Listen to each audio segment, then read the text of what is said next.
से बोल सकते हैं आप लोग हालेलुया।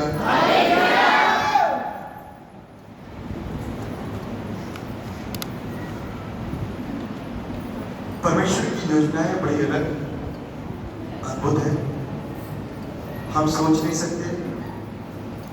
उससे अलग और उससे फर्क उसकी योजनाएं हैं और अपने वायदे के अनुसार परमेश्वर काम करता है। जब चर्च में बैठा था आराधना के शुरू होने से पहले, जब परमेश्वर ने मुझसे बात करी तो मैंने तुरंत लिखा कि आज किस चीज़ के लिए प्रार्थना करनी है, तो मैंने तुरंत इसमें लिखा जैसे आप परमेश्वर बता रहा था।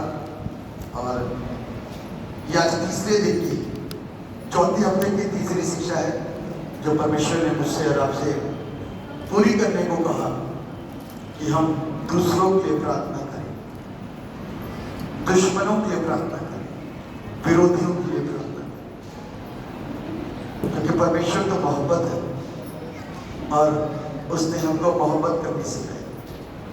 और जब हम प्यार करते हैं तो हम अपने घर के हर एक बुराइयों को भी सहन कर लेते हैं।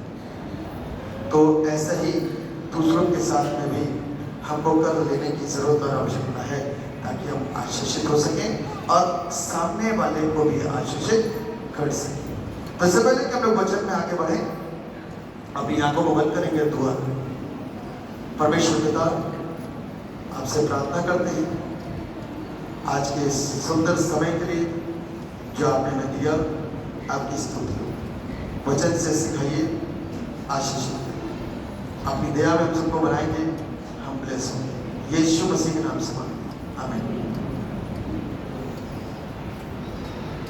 जिस विषय के ऊपर आज हम लोग बात करने जा रहे हैं वो है द गुड शेपर्ड, अच्छा चरवाहा। गुड शेपर्ड यानी कि अच्छा चरवाहा। यीशु कौन है हमारा?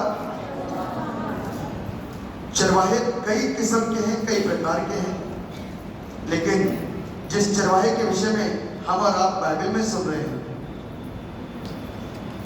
और बाइबल के अनुसार देख रहे हैं, वो अच्छे चरवाहे के विषय में सुन रहे हैं, वो है हमारा यीशु मसीह। बाइबल को खोल लेंगे, यूहन्ना रचित सुसमाचार उसका 10 अध्याय और उसके 11वें पद से। यूहन्ना उसका 10 अध्याय और उसके 11वें पद से लिखा हुआ है,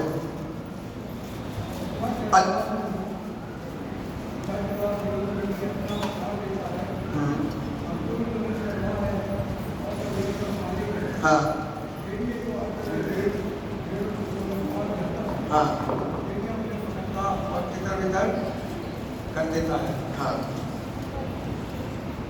जो दर्शन देखा गया ना कि भेड़िया भेड़ के बीच में आना है, भा में एक की माता और भेड़, और इसमें छोटी की मात्रा और या और जोड़ के तो भेड़िया हो जाता है। यानी कि वो ऐसे समूह में आता है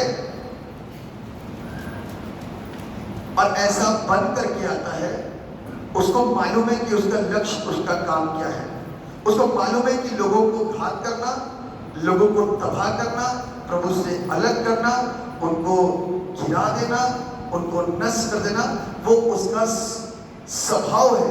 और अपने स्वभाव के विपरीत वो काम नहीं करेगा। अपने स्वभाव में होकर के लोगों को क्या करने की कोशिश करेगा? नाश करने की कोशिश करेगा, नाश करने की कोशिश करेगा। इसीलिए भेड़ के बीच में भेड़िया चला रहा है। ठीक, भेड़ के बीच में भेड़िया चला आ रहा है, लोगों को पता नहीं चलेगा। एक ऐसी खाल को पहन करके आता है, वो एक ऐसी चमड़ी को पहन करके आता है जो भेड़ जैसी दिखाई देती है। कैसी दिखाई दे रही है? भेड़ जैसी। इसीलिए पहचान करना बड़ा कठिन और मुश्किल है। इसीलिए पहचान करना बड़ा कठिन और बड़ा मुश्किल है। इसलिए बाइबल के अंदर लिखा हुआ है, मत्ती रचित सुसमाचार उसके 24 अध्याय के पदों में लिखा है कि अंतिम दिनों में भरमाने वाले आएंगे, जो तुमको भरमाएंगे। अब मेरा सवाल कि भरमाने वाले आएंगे क्या मतलब है? डायरेक्ट क्या भरमाएंगे आकर के? वो भेड़ का रूप धारण करके अंदर से भेड़िए होंगे लेकिन बाहर से भेड़ बन करके होंगे, और वो हमको क्या करेंगे? भरमाएंगे। क्या करेंगे? और दुश्मनों के बीच में छोड़ करके चले जाएंगे मरने के लिए, और हमको अशिक्षित कर देंगे, और हमको अज्ञानी बना देंगे, और भ्रांत बातों को और शिक्षाओं को हमारे अंदर डाल करके, भ्रांत शिक्षाओं को हमारे अंदर डाल करके हमको क्या करेंगे? उस सच्चाई से अलग करेंगे। क्या करेंगे? उस सच्चाई से अलग करेंगे। शैतान का काम यही है। आप थोड़ी देर बाहर चले जाइए और उसके बाद बाहर के माहौल में रहिए। अब आप अंदर के आत्मिक माहौल से बाहर के माहौल में जाएंगे। आप सोचो कि एक ऐसा माहौल आत्मिक, छोटा सा उदाहरण दे रहा हूं। जब किसी इंसान की गहरी नींद होती है, गहरी नींद से कोई उसको उठाए तो उसका दिल करता है कि वापस सो जाओ, है ना? उसका दिल क्या करता है? वापस सो जाओ। लेकिन जरूरी कोई उठा रहा है तो जब वो उठता है ना तो बाहर जाता है, थोड़ी देर उसी खुमारी में रहता है, नींद की खुमारी में, लेकिन करते करते करते बाहर आकर के वो एडजस्ट हो जाता है। हम जब आत्मिकता के भाव में होते हैं ना, और यहां आत्मिकता के भाव में भरे हुए होते हैं, अगर हम यहां से निकल करके जब बाहर जाते हैं तो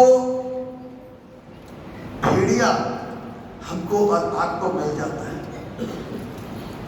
भेड़िया हमको और आपको मिल जाता है, और हमको और आपको क्या करने की कोशिश करता है?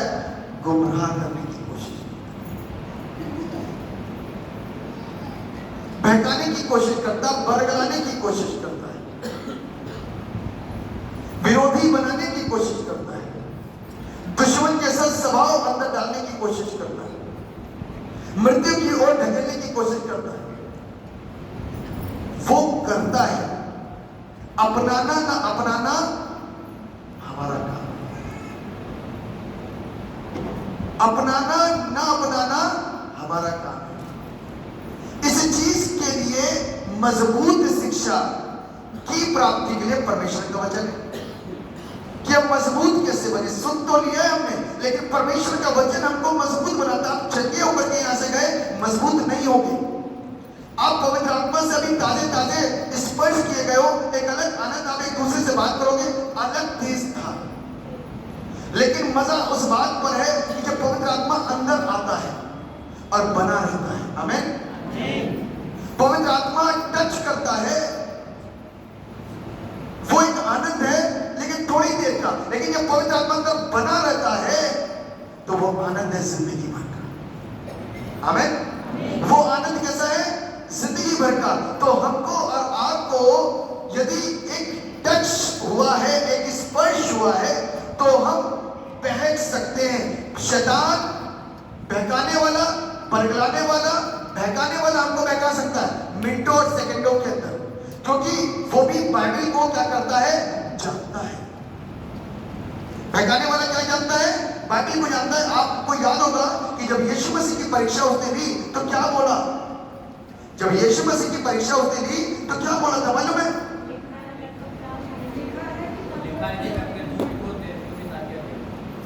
कहता है कि तू इन पत्थर से बोल, लिखा है। कहता है कि तू अपने आप को ऊपर से गिरा ले तो दूध तुझे आकर के हाथों हाथ। लिखा है, हर जगह लिखा बता रहा है। और एक बार एक जगह ये बोलता है, स्वर्ग और पृथ्वी का सारा अधिकार मुझे, एक बार तू झुक करके मुझको क्या कर ले।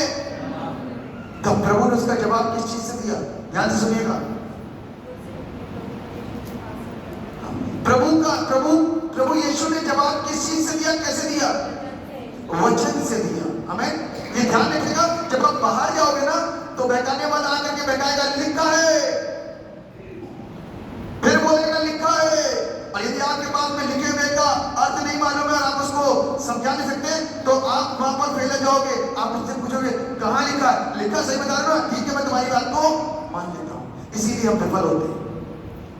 इसलिए क्या होते हैं, हम विफल होते हैं, क्योंकि हमारे और आपके पास में उस लिखे हुए का जवाब जो उल्टी सीधी बातें कर रहा है। क्या स्वर्ग और पृथ्वी का अधिकार शैतान के पास में नहीं, ये अधिकार तो प्रभु के पास में लिखा हुआ है। बाइबल के अंदर मत्ती रचित सुसमाचार उसका 28वें अध्याय के अंदर लिखा है, स्वर्ग और पृथ्वी का सारा अधिकार मेरे पास में, तुम जाओ जाकर के लोगों को चेला बनाओ और उन्हें पिता पुत्र और पवित्र आत्मा के नाम में बपतिस्मा दो, जगत के अंत तक सदैव मैं तुम्हारे, ये लिखा है। और वो तो खाम में गुमराह कर रहा है, क्योंकि उसकी तमन्ना मालूम क्या थी, उसकी तमन्ना मालूम क्या थी, परमेश्वर की बराबरी करने की। तो इसलिए वैसे ही वाली आशीष और वैसे ही वाला ऑनर रिसीव करना चाहता है आपके द्वारा। आप उसको आज क्या कहते हैं, महिमा दो।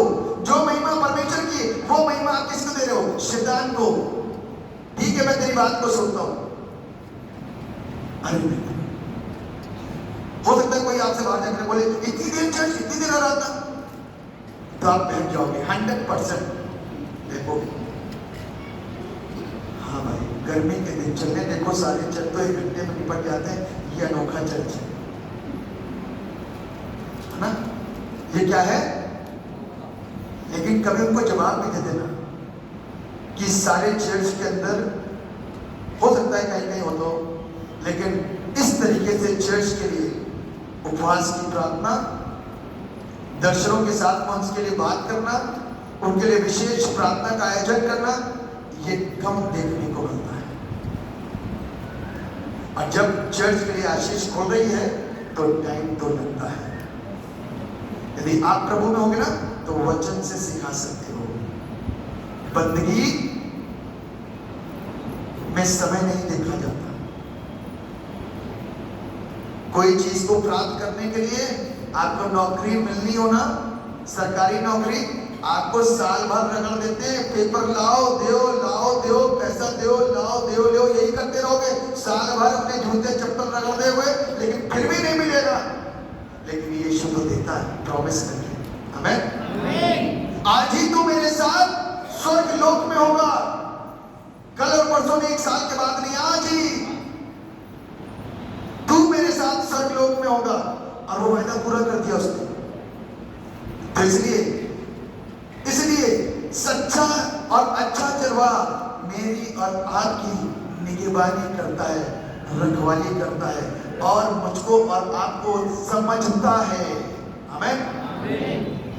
बाइबल कहती है, लिखा हुआ है, अच्छा चरवाहा मैं हूं, अच्छा चरवाहा भेड़ों के लिए अपना प्राण देता है। सीधे शब्द में लिख दिया, डायरेक्ट बात करिए, अच्छा चरवाहा अपने भेड़ों के लिए प्राण देता है। मजदूर जो ना चरवाहा है और ना भेड़ों का मालिक है, भेड़ियों को आते दे, भेड़ों को छोड़कर भाग जाता है। हम मजदूरों के हाथों में हैं क्या? हम तो परमेश्वर के हाथों में, चरवाहे के हाथों में, एक ऐसे चरवाहे के हाथ में जो हमारी अपनी जान को कुर्बान करता है। बाइबल में लिखा हुआ है कि उसने मेरे और आपके लिए अपनी जान को क्या कर दिया? कुर्बान किया। कुर्बानी कोई छोटी बात नहीं होती है। अभी मैं आपको एक कुर्बानी देने के लिए बोलूं कि भैया बाहर धूप है, तुम एक काम करो, हम लोग तो वचन सुन रहे, तुम जाकर के घास काटो।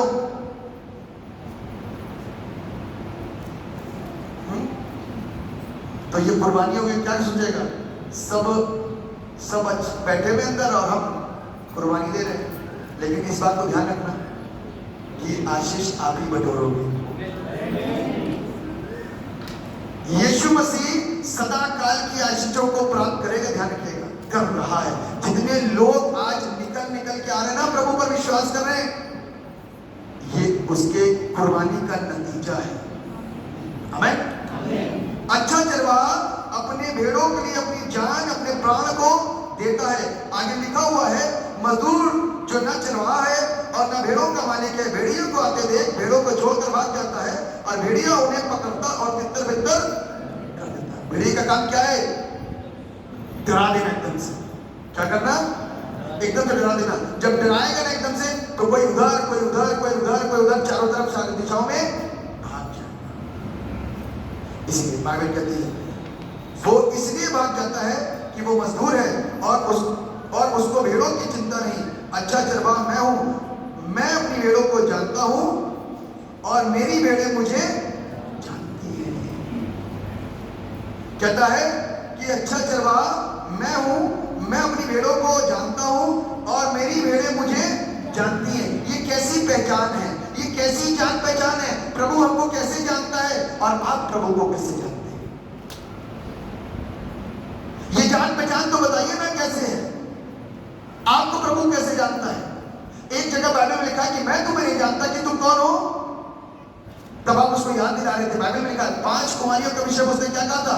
मैं तुम्हें नहीं जानता कि तुम कौन हो। पहले तो वो शादी में चले थे, साथ में दौड़े थे, 10 के 10, लेकिन अब क्योंकि दरवाजा खटकाने में टाइम हो गया, दरवाजा बंद हो गया, बाहर से नॉक कर रहे हैं, तब प्रभु यीशु मसीह क्या कहता? मैं तुम्हें, क्योंकि टाइम रहते तुमने समय का सदुपयोग नहीं किया, इसलिए प्रभु मुझको आपको कहता है मैं तुम्हें। लेकिन बाइबल यहां पर कहती है कि मैं अच्छा चरवाहा हूं और मैं अपनी भेड़ों को, ध्यान से पढ़िए ना क्या लिखा हुआ है, कि मैं अपनी भेड़ों को, जोर से बोलिए ना, मैं अपनी भेड़ों को।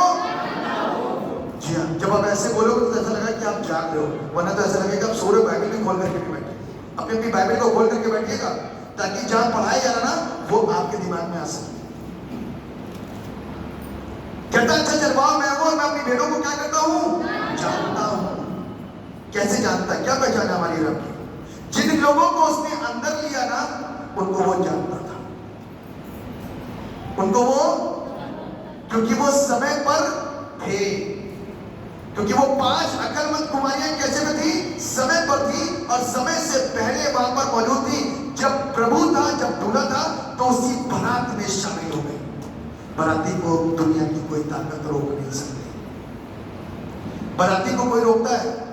जिसके साथ में रिश्ता हो रहा है, लड़की वाले बारातियों के किसी भी बंदे को रोक सकते हैं? ध्यान से सुनना, रोक सकता है कोई लड़की वाला बारातियों को? नहीं रोकेगा। क्यों? रिश्ता टूट जाएगा, बवाल हो जाएगा, झगड़ा हो जाएगा। अभी दूल्हा नाराज होकर के, दूल्हे के माँ बाप नाराज होकर कि तुमने हमारे रिश्तेदार का क्या कर दिया? बेइज्जती कर दी, ये रिश्ता यहां से खत्म करते हैं, हम जाने वापस। इसलिए कोई भी बारातियों को रोकता नहीं। और ये बारात में, बाराती के साथ में शामिल हो गए और एंटर कर गए, क्योंकि दरवाजा खुला हुआ था और दूल्हा अंदर प्रवेश कर रहा है। लेकिन उसके बाद में कोई आता है कि हम भी बाराती हैं। प्रभु ने कहा मैं तुम्हें, लेकिन यहां पर कहता है कि मैं तुम्हें जानता हूं। और ये भी लिखा है और मेरी भेड़ें भी मुझे जानती है। बड़ा कॉन्फिडेंस कि मेरी भेड़ें भी मुझे जानती हैं। अब ये जान पहचान बड़ी जरूरी हो गई है।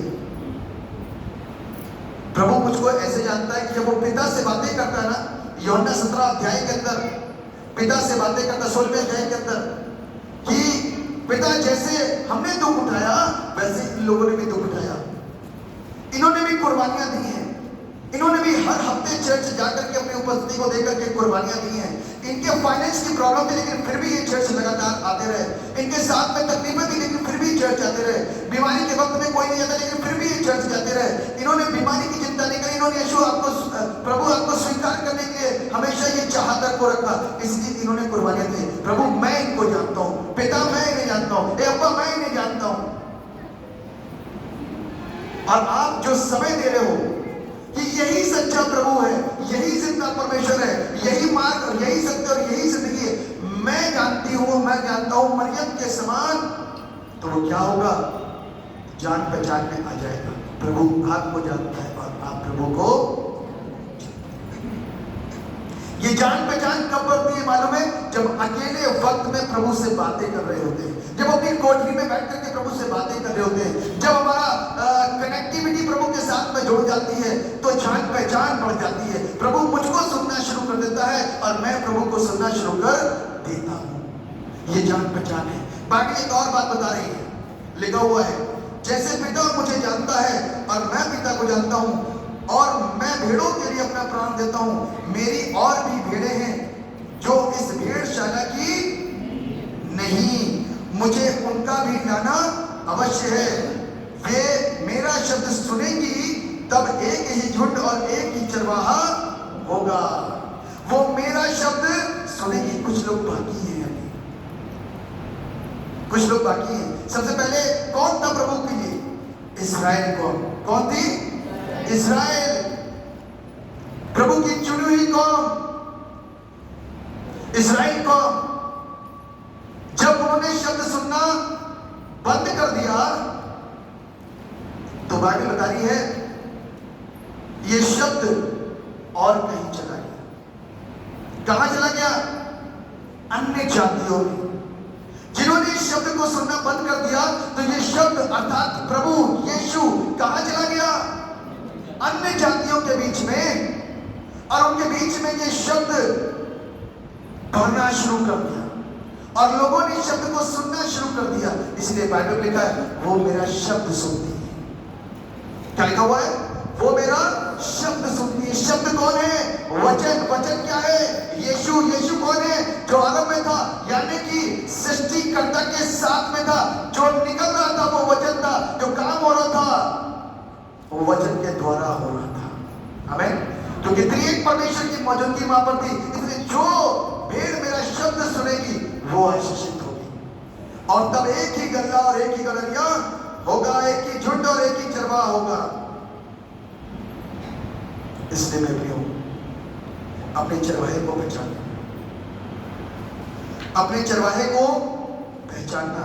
जिस चरवाहे के पीछे मैं और आप चल रहे हैं वो जिंदा यीशु है, जो मृतकों में से जी उठा। उसकी खूबी मालूम क्या है? उसकी तारीफ क्या है? थोड़ा बीमारियों से अलग हो जाएगी, चिंताओं से अलग हो जाएगी, फिक्रों से अलग हो जाएगी। जन्म सब लेते हैं, मरते सब हैं। यीशु भी वैसे, जन्म उसका भी वो। और बाइबल कहती है कि कोई मेरी जान मुझसे ले नहीं सकता, मुझे लेने का अधिकार भी और देने का अधिकार भी। ध्यान से वचन के ऊपर गौर करिएगा। कहता है मुझे देने का अधिकार भी है, मुझे लेने का भी अधिकार है। और पहले उसने दिया, हे पिता मैं अपनी आत्मा तेरे हाथों में सौंपता हूं। शरीर दे दिया, ले ले यहूदियों, जिनको चाहिए ले लो। उनको तो शरीर को सोच रहे थे शरीर को घात करे, आत्मा को तो कोई टच कर नहीं सकता। आपकी आत्मा को भी कोई टच नहीं कर सकता। यदि आप मौका दोगे शैतान को तो वो आपकी आत्मा को मरोड़ करके निचोड़ करके फेंक देगा। वो स्वर्गलोक जाने की बजाय कहीं और चली जाएगी। बचा कर रखो। शरीर से ज्यादा उपयोगी महत्वपूर्ण आत्मा का वो आत्मा को चाहता है। आप मटन खाते हो, छिलके फेंक देते हो, परमेश्वर को भी आपका शरीर नहीं चाहिए। प्रभु को तो अंदर का एक सिंपल सा सिस्टम चाहिए, आत्मा। और उसको नहीं चाहिए कि हमको बड़ी बड़ी आंखें, मोटा सा शरीर, लंबे लंबे बाल, छोटे छोटे बाल करके, ऐसे कुछ नहीं चाहिए। कहता मुझे बाहर का ढांचा नहीं चाहिए, तुम्हारे अंदर के जो सिस्टम है ना उसके अंदर तुम्हारा आज का मुझे वो चाहिए, सिंपल सा चाहिए, है ना। सारी चीजों को एक जगह कंपाइल करने के लिए एक पेन ड्राइव के अंदर डाल करके दे दिया, खत्म होगी कहानी। प्रभु हमारी आत्मा को एक जगह एक साथ इकट्ठा करके रख लेता है, क्योंकि बाइबल हमको इस बात को बता रही है कि बनाने वाले के पास हमारी आत्माएं पहुंच जाती हैं। तो इसलिए यहां पर लिखा हुआ है पिता इसलिए मुझसे प्रेम करता, 17वें पद को, पिता इसलिए मुझसे प्रेम करता है कि मैं अपना प्राण देता हूं। ध्यान से सुनिएगा, मैं अपना प्राण देता हूं। यहूदी सरकार ने, रोमी सरकार ने उसका प्राण छीना नहीं। मैं अपना प्राण देता हूं कि उसे फिर ले लूं, कि उसे फिर ले लूं। कोई उसे मुझसे छीनता नहीं, वरन मैं उसे आप ही देता हूं। कोई मुझसे छीनता नहीं, वरन मैं आप ही देता हूं। मुझे उसके देने का भी अधिकार है और उसे फिर ले लेने का भी अधिकार है। देने का भी अधिकार है और लेने का भी अधिकार है। ये आज्ञा मेरे पिता से मुझे मिली, आज्ञा ये मेरे पिता से मुझे मिली कि मैं इस बात को प्रकट तो इसलिए मरते सब हैं, जन्म सबके होते हैं, लेकिन मर के कोई जिंदा नहीं होता। ये हमारा विश्वास है कि यीशु मसीह मुर्दों में से जी उठा। आज भी वो मेरी और आपकी चरवाही करता है। तो यदि आपको आज अपना सच्चा चरवाहा पसंद है तो इसको स्वीकार कर लीजिए। सच्चा चरवाहा हमको और आपको आशीषित करता है। प्रेरितों के काम की पुस्तक उसका 8वां अध्याय और उसके 14वें पद में लिखा है, समरिया के लोगों ने जब परमेश्वर का वचन सुन लिया और मान लिया, तब लिखा उन्होंने जाकर उनके लिए प्रार्थना की कि वे पवित्र आत्मा पाए। और क्योंकि वो अब तक उनमें से किसी पर न उतरा था। कौन? पवित्र आत्मा। उन्होंने तो केवल प्रभु यीशु के नाम में बपतिस्मा लिया था। तब उन्होंने उन पर हाथ रखे और उन्होंने पवित्र आत्मा पाया। उससे पहले प्रार्थना मांगी थी, ध्यान रखिएगा। उससे पहले क्या करा था? पवित्र आत्मा के लिए प्रार्थना मांगी थी, तभी पवित्र आत्मा उनके हाथ रखे जाने के द्वारा मिला। सबके हाथ रखे जाने के द्वारा पवित्र आत्मा की प्राप्ति नहीं होती। इस बात को सीख लीजिएगा, समझ लीजिएगा। क्योंकि लिखा है 18वें पद में, इंपॉर्टेंट है, जब शमौन ने देखा कि प्रेरितों के हाथ रखने से पवित्र आत्मा दिया जाता है, तो उनके पास रुपए लाकर कहा, यह अधिकार मुझे भी दो, जिस किसी पर हाथ रखूं वो पवित्र आत्मा पाए। आप देखिए, मजा लेना चाह रहे हैं ये लोग, पैसा कमाना चाह रहे हैं, अपनी ख्याति ऊंची उठाना चाह रहे हैं, अपने नाम को ऊंचा उठाना चाह रहे हैं, ताकि हम जिसके ऊपर हाथ रखें वो भी पवित्र आत्मा को प्राप्त कर पाए। तब लिखा हुआ है, पतरस ने उनसे कहा, तेरे रुपए तेरे साथ नष्ट हो, क्योंकि तूने परमेश्वर का दान रुपयों से मोल लेने का विचार किया। इस बात में ना तेरा हिस्सा है न भाग, क्योंकि तेरा मन परमेश्वर के आगे सीधा नहीं। इसलिए अपनी इस बुराई से मन फिराकर प्रभु से प्रार्थना कर। संभव है कि तेरे मन का विचार क्षमा किया जाए, क्योंकि मैं देखता हूं कि तू पित्त की सिकावट और अधम के बंधन में पड़ा है। शमौन ने उत्तर दिया, तुम मेरे लिए प्रभु से प्रार्थना करो कि जो बातें तुमने कही उनमें से कोई मुझ पर ना आ पड़े। ध्यान से सुना आपने? मान लिया शमौन ने, क्योंकि जब पतरस ने डायरेक्ट बोला ना, ऐसा ना हो कि परमेश्वर का हाथ तेरे ऊपर आ जाए और तुझे उठने का मौका न मिले। शमौन तुरंत डर गया और बोला, मेरे लिए प्रार्थना करो। कहता है कि शमौन ने, पतरस ने कहा, क्योंकि मैं देखता हूं कि तू पित्त की सी कड़वाहट और अधर्म के बंधन में पड़ा है। शमौन ने उत्तर दिया, तुम मेरे लिए प्रार्थना करो, तुम मेरे लिए प्रार्थना करो कि जो बातें तुमने कही, कई बार तो मानते नहीं ये परमेश्वर की ओर से है, लेकिन इस बंदे ने मान लिया कि परमेश्वर की ओर से, क्योंकि पवित्र आत्मा का काम होते हुए देख रहा, इसलिए विश्वास कर पाया। यदि पवित्र आत्मा का काम ना होता तो विश्वास कदापि नहीं करता। इसलिए बाइबल कहती है, यूहन्ना की पत्री के अंदर लिखा हुआ है कि हर एक आत्माओं को परखने का दान प्राप्त करो। इसलिए जैसे यहां पर लिखा है, तुम मेरे लिए प्रार्थना करो कि जो बातें तुमने कही उनमें से कोई मुझ पर ना आ पड़े, क्योंकि कोई भी अपना बुरा नहीं चाहता। इसलिए परमेश्वर से उन आशीषों को अपने जीवन के लिए बटोर लें जो आशीषें हम मिस कर रहे हैं, और उन लानतों को, उस क्रोध को अपने ऊपर से हटवा लें प्रार्थना करके, ताकि उसका प्रभाव जो हमने बीते दिनों में, बीते वक्तों में बोल दिया पवित्र आत्मा के खिलाफत में, वो मुझ पर परमेश्वर की कड़ी डांट के रूप में ना आ पड़े, और जिसके बाद मैं उठ ना पाऊं। इससे बचने के लिए प्रार्थना कराने की जरूरत है, इससे बचने के लिए प्रार्थना कराने की जरूरत है। इसलिए प्रार्थना करनी बहुत जरूरी है। यही के चलते यहाँ आज प्रार्थना का दिन ठहराया गया और प्रार्थना रखी गई, ताकि हर एक व्यक्ति यीशु की दया, क्योंकि यीशु हमारा कौन है? मध्यस्थ पिता के सामने बोल देता है, ए बाप माफ कर दे, तो बाप क्या करता है? पुत्र की सुनता है और कहता है, अब की बार भला तो भला, वरना तो काट करके फेंक दिया जाएगा। तो this is the time for the church, कि हम लोगों के लिए समय है कि हम और आप वो लानत, या बीते दिनों में हम इतना बह गए कि हम प्रभु को भूल ही गए कि प्रभु कुछ है भी।